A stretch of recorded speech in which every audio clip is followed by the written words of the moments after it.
Live from Fargo and serving you on TV, online, and on the go. This is Valley News Live at 6.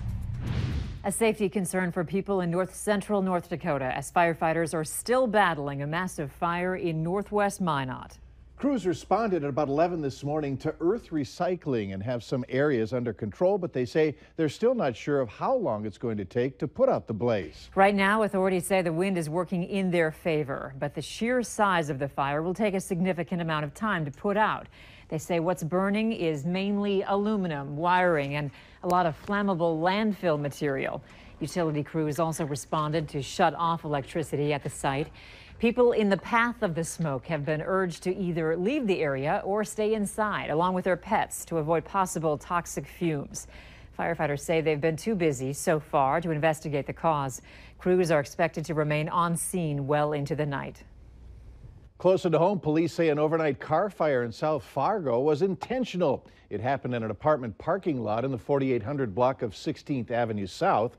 When crews arrived, a car was fully engulfed. 2 other cars parked nearby were damaged. Investigators are sifting through the charred car in search of evidence for the exact cause. A Fergus Falls man is dead after a crash in Ottertail County. It happened yesterday on County Road 1, about 2 miles south of Interstate 94. Deputies say 67-year-old Thomas Milbrandt was heading south when he apparently lost control and went off the road. His van then hit an embankment and rolled over. He was pronounced dead at the scene. Law enforcement throughout the state of Minnesota will be out to make sure drivers are buckling up. The Click It or Ticket campaign starts next Monday. It runs through June 4th. The goal is to remind drivers that the first line of protection against all dangers on the road is a seatbelt. In 2016, preliminary numbers show 79 people who died in crashes in the state were not wearing a seatbelt. Mother Nature has certainly backed off on the heat of late, and there's even a chance of frost. Let's find out for sure. Robert?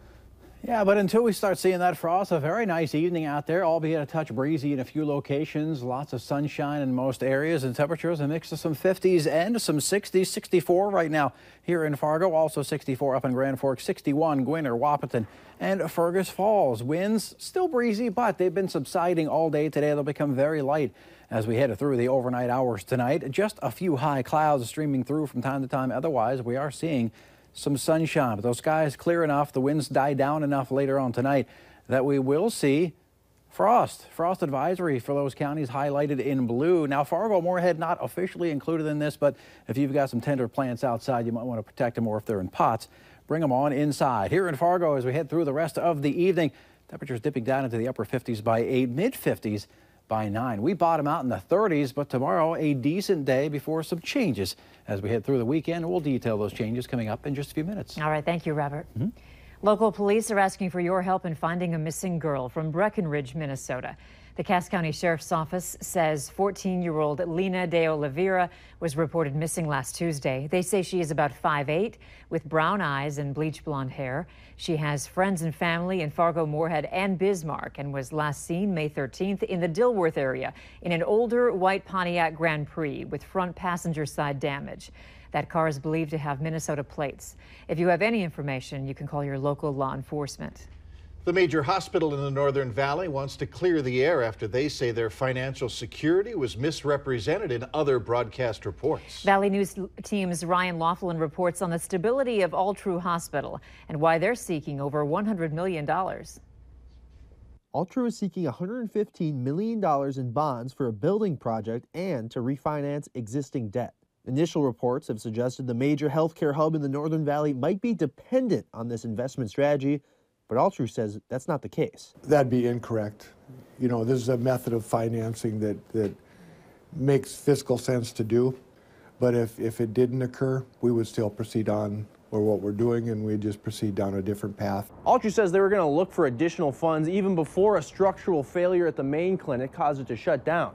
All this did was move up a time frame for a new building project and add an extra $40 million to the now $115 million they're seeking.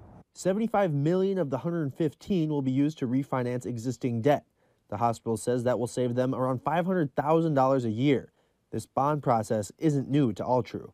We issued bonds in 2012, we issued in 2007, 2005, 1997, 1996, and it's pretty standard. Altru says they've always been able to pay back lenders for their bond investments and believes a high rating with credit agencies will help the hospital meet their goals. Highly confident. I would say it'll probably be oversubscribed, meaning there's more demand than bonds will be available. Bonds will be available later this summer. From Grand Forks, Ryan Laughlin, Valley News Live. The hospital does keep around $200 million in cash reserve and says they used that as insurance to maintain day-to-day operations. A critical vote is underway to decide thousands of employees will continue to work for American Crystal Sugar Company. After 8 days of negotiations between Crystal and the Workers' Union, union members are voting on terms from Crystal's latest offer. The two sides have been going back and forth on wages, pensions, but American Crystal is offering an incentive of over $2,000 to employees if they okay the agreement today. If not, times are set up in June and July for further negotiations. Results of the vote aren't expected until about midnight. It's the third assault on a paraprofessional in a month and the second in 2 weeks at Discovery Middle School.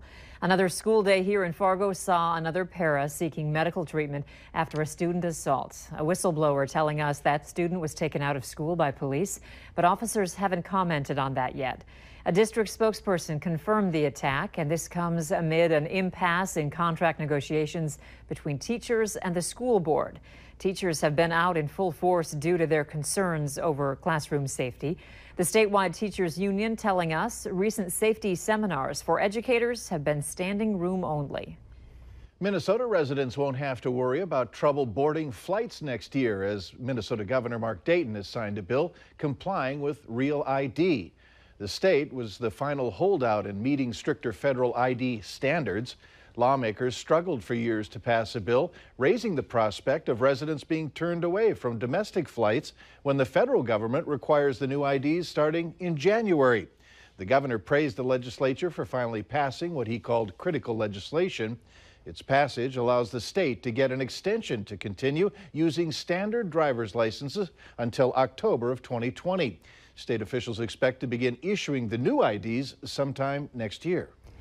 North Dakota U.S. Senator Heidi Heitkamp joined a bipartisan group of senators to urge the White House not to cut funding to the Office of National Drug Control Policy in its 2018 budget request. The agency funds 5,000 local anti-drug programs across the country, including in North Dakota. Earlier in May, the administration indicated its 2018 budget would cut funding to the agency by 96%, crippling its ability to provide North Dakota with federal funding to battle opioid abuse. More and more folks are becoming addicted. This is hardly the time to cut our commitment to drug enforcement. President Donald Trump is expected to release his detailed 2018 budget next week. Why did the ducks cross the road? It's no joke. Take a look. It happened when West Fargo Community Services officer helped these little ducklings and their mother get safely across 9th Street near 13th Avenue. The West Fargo Police Department shared the pictures on its Facebook page and received an overwhelming response of appreciation. Officials thanked Officer Annie for helping keep the animals safe in their community. The Salvation Army has unveiled a new piece of equipment that it plans to use right away. Details later on Valley News Live at 6. Lots of sunshine right now, and we'll see mostly clear skies overnight tonight. A frosty night across much of the valley, but clouds will be on the increase as we head through your Friday, a sign of things to come over the weekend. We'll detail all of that coming up right after this.